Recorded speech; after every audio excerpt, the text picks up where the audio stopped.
contoured abdominoplasty and really get that hourglass figure back. The key to that, how we corset the muscles back together again. Allow the muscles to separate and suck it in, and they see this beautiful hourglass. Right. That's the result that you can look forward to.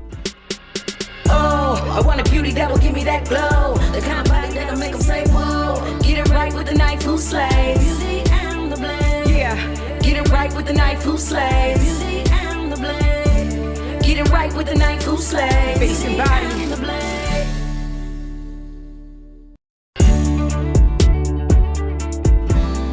Welcome back to Beauty and the Blade. I'm Dr. Edward Park, your co-host with my lovely wife, Ashley Park. Today we're going to do a special tribute to listener emails. You guys have sent us a bunch of questions, and we're just going to bullet point them all through and cover a smattering of all different topics.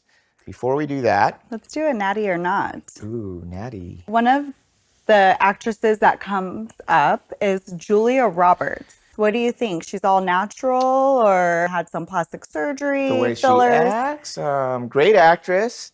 Pretty Love her. Woman, your favorite. My all-time favorite movie, Pretty Woman. Yeah, Richard Gere was pretty good in that too. Yeah. I liked him. But do we think she's natural or has she had some? I would guess that she does a little fillers and Botox, but for the most part, what would you say? I feel that she looks very natural. I I mean, agree. I think it's normal for somebody in that industry to have some Upkeep. filler, some neurotoxins to Right. kind of stop that aging process and bring back the youth. Yeah. She definitely does not look overdone. Yeah. So it's kind of like it keeps you guessing. Yeah. So for the most part, I would say that Julia Roberts is probably natural. The other thing I look at when I'm really kind of analyzing someone, I look at their cheekbones. I Right. also look at their what's called their submalar, which is kind of their actual cheeks. Mm-hmm. Those tend to be a little puff-eyed or puffy-eyed. Right. I feel like Julia Roberts has maintained really good cheekbone structure. Right. She hasn't overdone anything. Definitely no fillers in the lips. I know a lot of actresses and Right. actors do that. So I'm going to go with natty. Yeah, I think so too. she's natural. If she is doing anything, she looks super natural. Right. So keep it up, Julia Yeah. Roberts. Good job. So you ready for some emails? Let's go to the first one. All right. Hey, Dr. Park and Ashley. I follow your page on IG. I've been reading something on the app Real Self saying people look like SpongeBob after a tummy tuck. Are they referring to a boxy look? How can that be avoided? Thanks from Jessica from Aroga. That's actually a pretty common question that I get for tummy tucks. I do, and that's especially why I named my procedure patented as a contoured abdominoplasty. Because what I'm trying to do, as you know, is contour and really get that hourglass figure back. So I want a nice silhouette. People will come in with kind of straighter, boxier figures, if you will. Right. And I think the key to that, and people don't really look at this, but when you come in for a consultation, I go over the muscles and how we corset the muscles back together again. So the analogy I use is like that internal corset, like in the 1920s, picture the women kind of really tightening up the Right. clothing to cinch that hourglass. I'm essentially doing that to the muscles that have been separated. So I'm quite aggressive at that because I think that's what will get the curves back into the box, if you will. But I would say there's some that are genetically a little bit more straighter. But for the most part, I am trying to really get that hourglass boxy to an hourglass. So can you, when they come in for their consultation, you can determine like, okay, I would be able to give you that contoured look where you have hourglass. Yeah. Or, you know what, this just isn't going to work for you. Yeah. Just, The majority, I'd say 90% or more, can get really nice contouring. One of the things you'll see me do when you come in for a consultation, and women are really good at this, is I'll have them just suck it in. First, I'll have them relax and let the kind of, men are good at it. We all just have beer guts and we don't care. it's the dad bod. The dad bods are in, I hear these days. But women seem to subconsciously know after a pregnancy that their six-pack have been separated. And because of that subconscious feeling, they tend to tighten up And it's really hard for some women to really relax. relax, Francis yeah. and I will be in a consultation and we'll be like, relax, relax. And they're like really tight still. Right. But when you're in a fully relaxed position, you're going to allow the muscles to separate. Then I have them suck it in. And if I see them suck it in and they see this beautiful hourglass, Right. that's the result that you can look forward to in terms of your contoured abdominoplasty. And when you ask patients to bring in wish pics, I know it could be about boobs or whichever. Do they bring them in for abdominoplasties as well? For abdominoplasties, generally I don't need to Okay. because I'm going to be super aggressive in getting that hourglass. And we can picture basically all the skin from the belly button down to the pelvic region is all eliminated. So it's a really big transformation. Yeah. I think, we've had friends that have gone through it and, I know Frances has gone through it. She's got a really lovely before and after picture. The other comment I would make is what's not talked about is the core strength.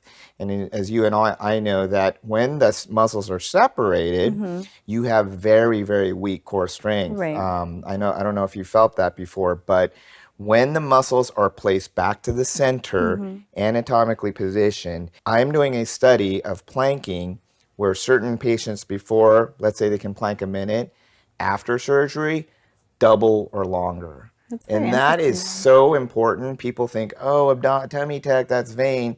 It is actually improving your core strength by a Right. tremendous amount. Super important. I know you perform full abdominoplasties and then you have actually a mini abdominoplasty. So when you do the mini, are they going to have that core strength? That's a good question. So when we talk about a mini tummy tuck, we're generally only removing and lifting the skin up to the belly button. So it's kind of like a half reconstruction, if you will. And so I am not going up to the upper abdomen to really reconstruct the muscles. So for the most part, unless a patient is perfect in the upper abs, then they'll be a candidate for a mini. Okay. But I think that's pretty rare. Okay. I think you and I know some people that mini tucks, and then I've been able to convert them to Right. fulls Right. because they felt some separation in that upper abdomen. So Nice. that's a good question. You ready for the next one? I'm ready for the next one. Hey, Ashley and Dr. Park. I'm Candace from Corona. I think this is a question more for Ashley. Is there anything to do to get rid of cellulite that really works? I need it for my thighs and butt. Thanks, Ashley. Well, I don't think there's really Tough one. anything to do for cellulite yet. I think there are a lot of companies that are out there, businesses, companies, med spas that are pushing different procedures like, oh, if you get liposuction, this is going to work. It doesn't take care of that problem.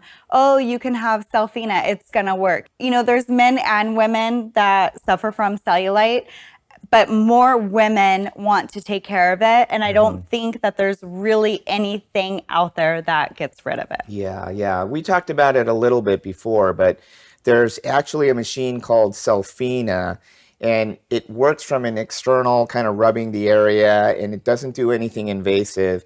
But I've heard mixed reviews on it. So just do your research. It's very, very important to know that cellulite, there's not a 100% improvement. I actually tell my patients that cellulite can get worse.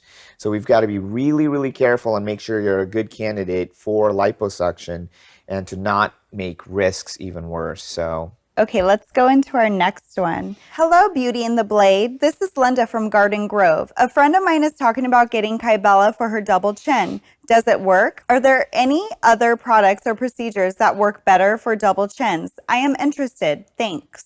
tough one. Well, Linda, Kybella, it really depends on if you want to come in and see us. I think that would be great. So we can set up, have a consultation and to see what your chin looks like, right? And there's also Kybella, cool sculpting, and then liposuction. Correct. Or a lower facelift, right? Correct. Yeah. I would say the easiest way would be cool sculpting. It's very sensitive area. It's going to freeze the fat and help diminish any fat cells. Non-invasive. Right. And you can have it on your lunch break and go back to work. Right. Same as Kybella.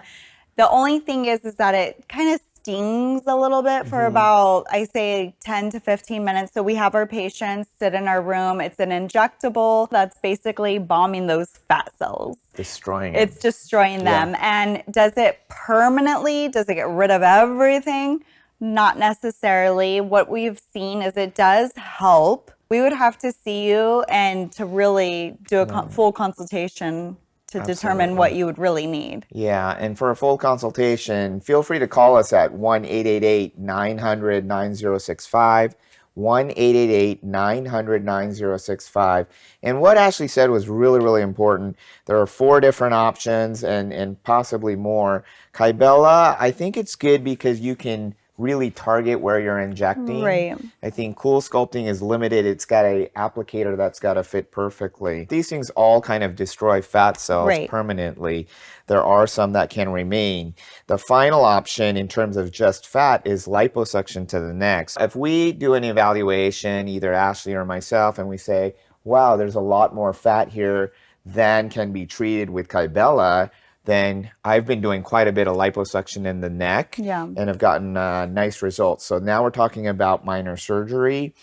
And the other thing that's really, really important is when I'm looking at fat, I'm also looking at skin. So if a person has any hanging skin in the neck area, let's say there's just some dropping, we have to do a lift. And Kybella lipo is just not going to be enough. So in that evaluation, I kind of have to manipulate and see how the skin is responding. If it's dropping, then we're going to be talking about even a lower face neck lift. So a little bit more surgery and something that has What would more. be the recovery process of having liposuction or a lower facelift? Yeah, so the first 2 we talked about are non-invasive, Kybella, Cool Sculpting, right back to work, no recovery. Lipo neck is a pretty easy recovery. You are going to have some swelling, and it's easy to go back to desk work or something where working from home. However, we do have you wear a compression garment under the neck for 1 to 2 weeks. So that's where you may want to hide out a little bit so that you can really allow that swelling to go down. Interestingly, for a lower face neck, I would say about the same, 1 week. And because I'm lifting the skin, it's a very quick healing process. 1 week and you're doing fine. So if they just chose to do, it depends probably on the patient, but if you're going to do a lower face, would you also do liposuction at the same time? That's a good question. Yeah. So anytime I'm doing a lower face neck, basically, and any other area of the body, they say, hey, can you lipo this? It's kind of a simple pinch and inch test. I'm literally pinching it and seeing how much fat there is. So if I'm pinching the neck and we say, hey, there's some fat there that we can lipo and the skin is down, then I will do both. Now, if the patient has just skin, they don't need lipo, then I'll just do the lift. Another area that a lot of people ask about is women about that side breast area. It's so funny because you keep pointing at me. These people are going to think that I've had everything under the sun. I'm like, don't worry, guys. I'm the walking Barbie over here. You are. You're perfect.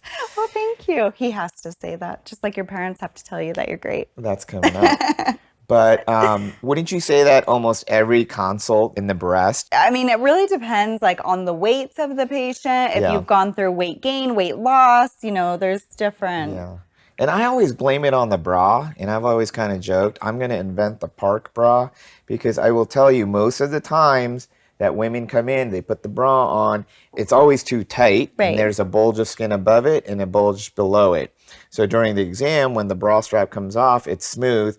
It's usually just extra skin. Again, unless I can pinch and feel a significant amount of fat. But other than that, there's usually not a lot to do. Just get a looser bra. I don't know. It's so funny that you bring that up because actually my aunt, I know a lot of people are like, what? What's this job? But she was a professional bra fitting rep, right? Yeah, that's important. So I would always tighten my straps really tight and then the back of my bra is all the way up my back. And she's like, no.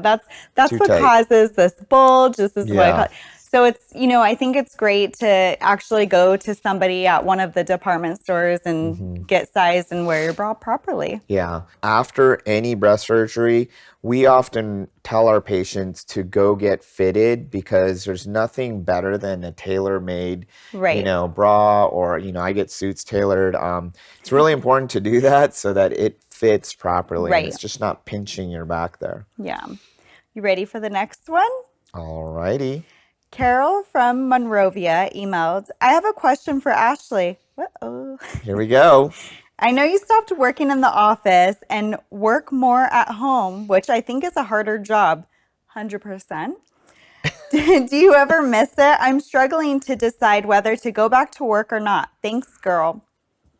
Oh. Well. Are you coming back to work? No,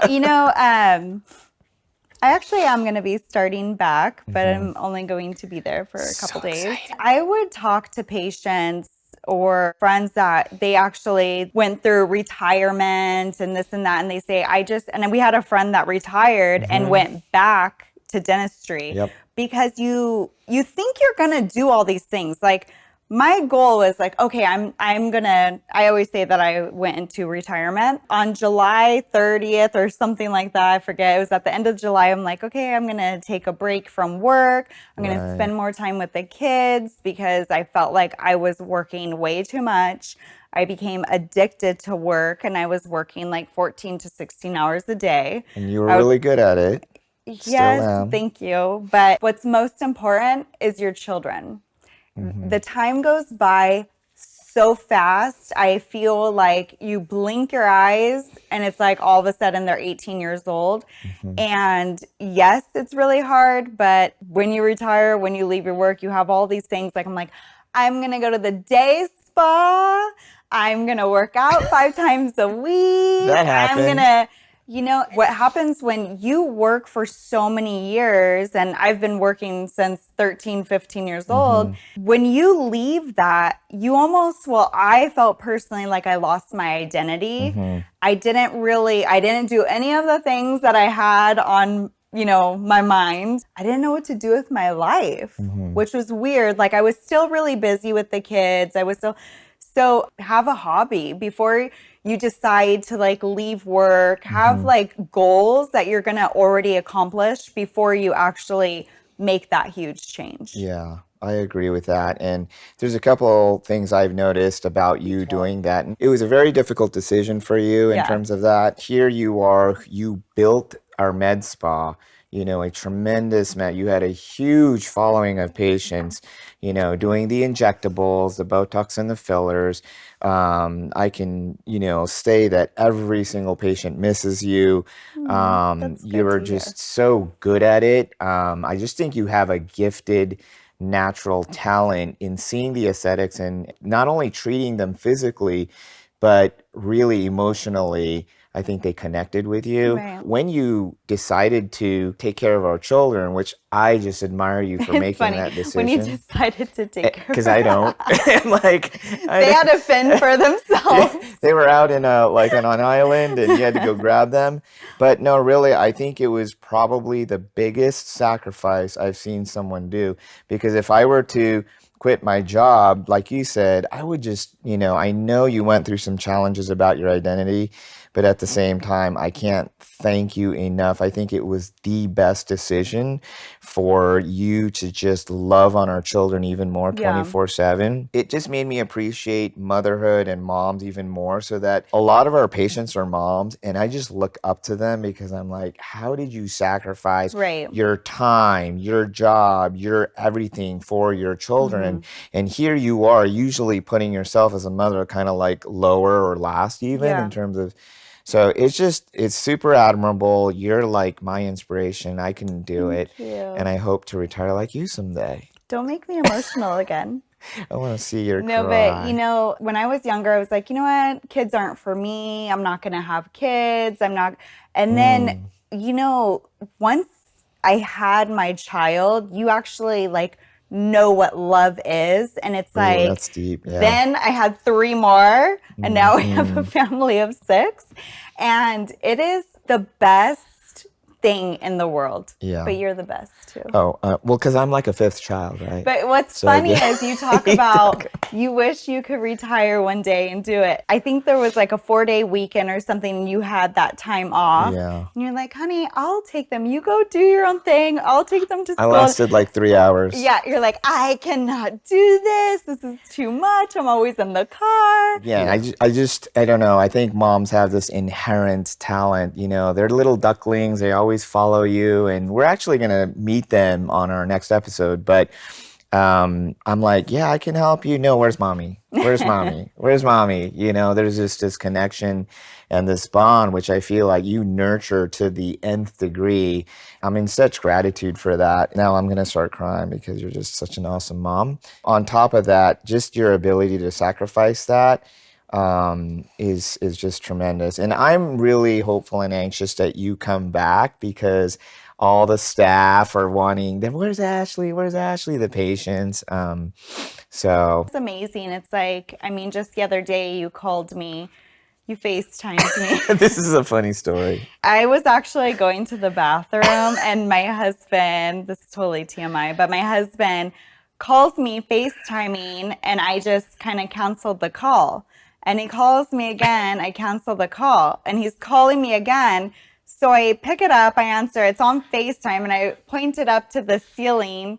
No, not at that point. I was holding it to my face. To the side, yeah. And you're like, honey, what are you doing? I said, I'm actually in the bathroom. Is everything okay? Can I call you back? Wait, hold on. I have somebody that wants to speak to you.